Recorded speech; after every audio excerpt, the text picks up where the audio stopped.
Pedro, you've all made it to the end. Not bad. Not bad.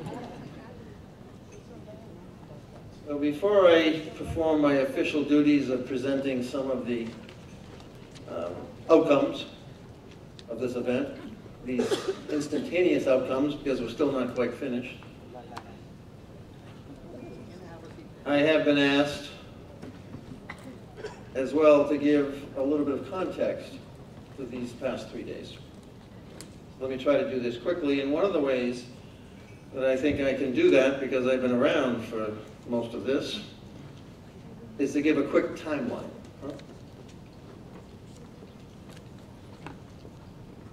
25 years ago, not ancient history, a very famous company, telecommunications company, was emerging from bankruptcy. And they had some newfound junk bonds that they wanted to use to rebrand themselves as a money transfer company. That's Western Union. This is not ancient history. This is 25 years ago. In 1993, emerging from bankruptcy, Michael Milken junk bonds, they rebranded themselves by starting something called dinero en minutos, money in minutes, serving the US to Mexico remittance market. First time. They didn't know how big it was because nobody knew how big it was. But that's 25 years ago. 15 years ago, Pedro just basically alluded to it, still. I mean, all of the data that we're talking about here, that wasn't there 15 years ago. It was still, literally, remittances were unaccounted for. Partly, in my opinion, because the people who send and receive also didn't count. But can you imagine, given all of the scale and the scope of what we've been talking about 15 years ago, errors and omissions columns of World Bank, IMF, central bank tables? Nada. And there are still some countries in sub-Saharan Africa in which it's still a blank. That's only 15 years ago. 10 years ago, I used to go around promoting the newest technology in remittances, which was a piece of plastic, and said, this is the future.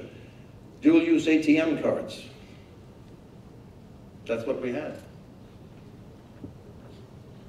5 years ago, although 10 years ago, they were just starting M-Pesa in Kenya. 5 years ago, we had a meeting in Bangkok. I don't think the word digital was mentioned. So, not bad. Not bad. But guess what? We got a long way to go, as we also know. So, on volumes, we know a lot about how much is sent and how much is received. But we have pretty much no idea of the amounts of money that are being sent informally. So all of those big numbers that we all say, wow, that's not close to the actual total. And that's not even to mention irregular migrants who've got their own set of problems and issues. The transaction costs. They used to be outrageous, predatory. Then they became just expensive. And now they're just too high. And eventually, I think we will get to a reasonable cost of 3%. But it's taken a while to get there. In any case, what we are talking about here, for the most part, has been the sending side. The volumes and the costs. How much is sent? How much does it cost to send? Okay. We really need to start focusing more, in my opinion, on the receiving end, because that's where the impact is. Lindsay talked about the lack of data previously. There was a reference to impact research. This is impact remittances. The impact is on the receiving end. That's where we need to focus our attention increasingly going forward, in my opinion. So, and when we talk about impact, that's where financial inclusion comes in. Financial inclusion is an interesting phrase. We still use the word bank the unbanked, I guess. But we also have a new phrase that you hear much more, which is, and let's see if I get this straight, NBFIs, non-bank financial institutions, money transfer companies, and others. When I keep seeing year after year, it costs 3 times as much as send remittances to a bank than it does, say, mobile, I start to be thinking eventually, well, what is the deal with banks and remittances? So, maybe 5 years from now, we're going to think about, well, do we really need banks? If this is what it's going to be. Now, so far we do, because they've got the payment systems that we need. And I'm not going to talk too much about the de-risking stuff, but it is an outrage. So, we need to talk and think and work not just on the amounts that are being sent, but what we're going to do with those resources once they're received. Huh? And I think going forward, that's the focus. Countries and families are not fated forever to be reliant on remittances. Malaysia is a very good and excellent example of this. 2 million plus documented migrant workers, maybe another million who are undocumented, but in any case, 2 to 3 million migrant workers here in Malaysia, sending money home to their families in the region. This country is able to provide resources to support about 10 million people outside of this country. That's a country that wasn't fated forever to be reliant on remittances. And neither are families. We need to help those families, to give them more options to use their money productively. We need to help them, they all have aspirations. And we need to give those aspirations real capacity. Okay. I'm sure I'm almost out of time. So,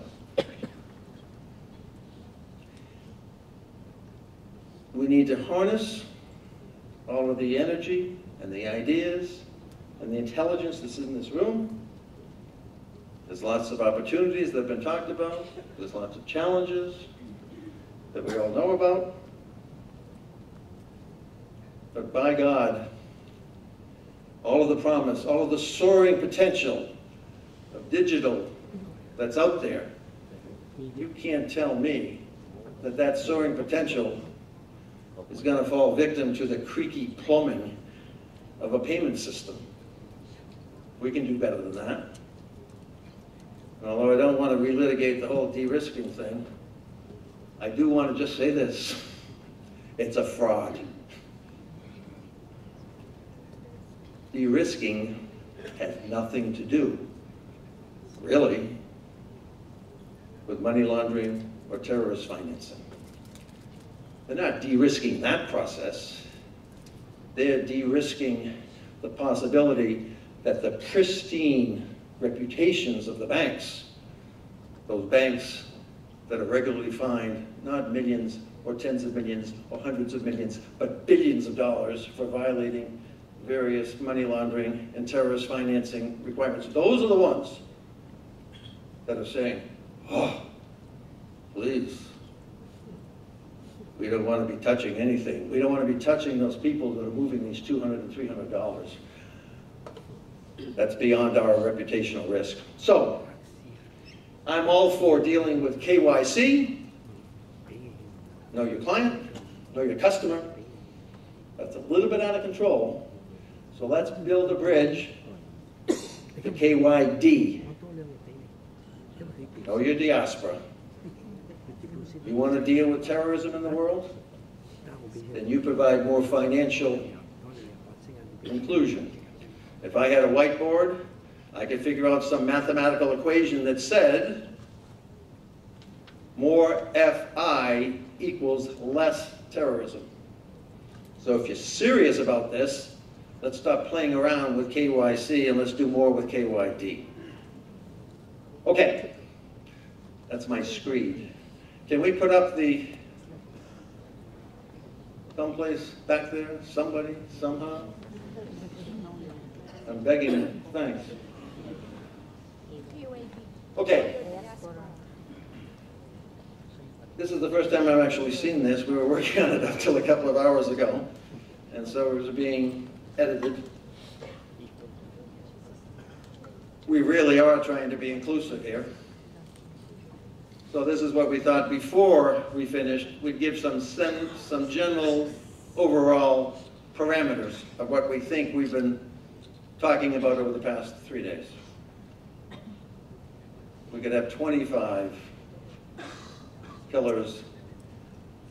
Let's take 5. And believe me, these aren't in stone. And if any of you got any issues with any of these, we've had our collaborators, we've had our rapporteurs, we've had our spies going around listening to everybody for 3 days. So we may not have captured anything. I would just say, if you don't like one of these, or if you want to put another one in, that's fine. But we do want to keep it at about 5. Okay. First thing. We don't need this, but the world needs this to recognize the significant contributions of migrant remittances and diaspora investments to achieving SDGs. If you think that migrant workers are beloved in the world, so we know there are issues. We want the world to know that they contribute to their countries, their host countries, their countries of destination, and of course their countries of origin. And they do. There's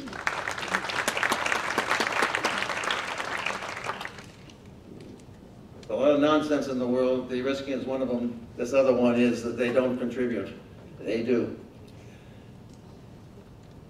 And it's those people that I mentioned. There are every day 200 million remittance families aspire to reach their own individual SDGs. Okay, number 2. This is sort of wonky, but it's really important. Expand and strengthen the collection. Okay, we don't have enough data.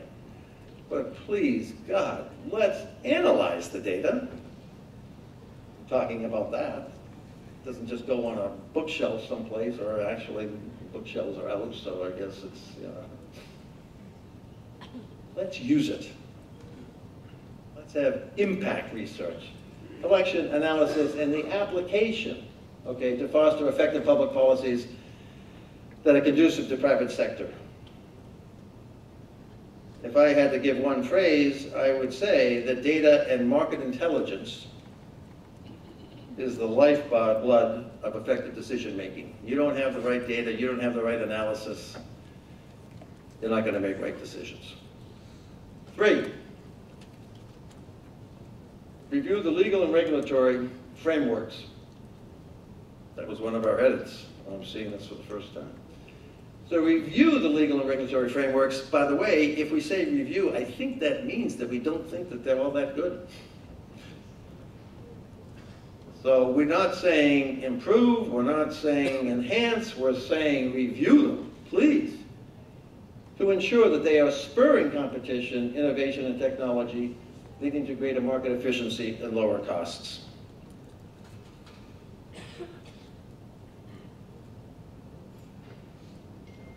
If I was going to use one word for innovation these days, I would say the one word is digital.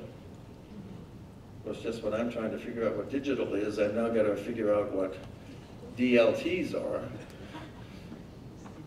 I figured that had to be digital, but it turns out to be distributed ledger technologies and blockchain and all this stuff. I refuse to use the word crypto because that's too scary to me, but digital's fine. Figure out DLTs eventually. 4, I'm almost finished, Mr. Timekeeper. Support.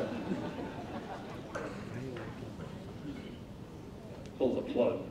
4, support financial inclusion and facilitate asset building.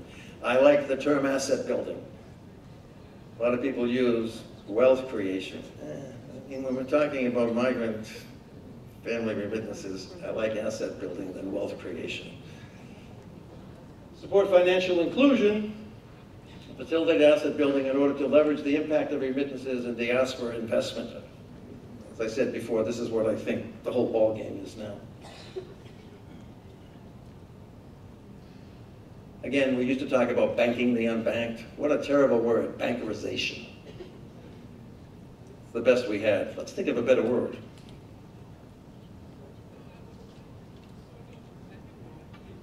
Because financial inclusion basically affects everything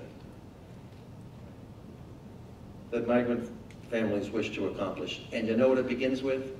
It begins with the most basic human right of all, which is identification. Let's start with that. Let's get people financially included. Let's give them more options to use their money productively. If we do that, if you give them the opportunity to save, they'll save. If you give them the opportunity with customized products that meet their needs and their circumstances, they'll invest. Let's give them that opportunity. They'll take it. And then finally, you know, this is a wonderful meeting. It really is. I'm not putting this meeting down. It's great. But we decided to say, convene public, private, and civil society meetings. That's great. You got to get the buy-in. You've got to engage everybody, or it doesn't work. You don't do something that's sustainable. But convene public, private, and civil society from the local level up. It's not trickle down. It's bubble up. Not bad, in my opinion. Convene public, private, and civil society from the local level up to engage with strategies, policies, and actions to evaluate the implementation efforts. We need everybody engaged in this, but we also need to be honest with ourselves. If it's not working, don't continue it. If it is working, let's scale it up. That's what best practices is supposed to be for. Many years ago, I used to write legislation in the U.S. Congress, and we'd feel so great when we passed the bill. Oh, we've just dealt with that issue. Oh, no, we hadn't. Half the stuff didn't work. We didn't know. Money is too scarce. The lives of these people are too precious. Let's be careful. Let's be careful that if we are getting involved and we're doing bubbling up, let's make sure that we evaluate these programs as well. If you've got any issues on anything, if you want, this is just the general architecture, if you want to make sure that your issue, your specific issue, is coming underneath those things, those 5 categories, please let us know. Don't let us know next month, let us know in the next day or two, and we'll do our best to incorporate it. Thanks very much.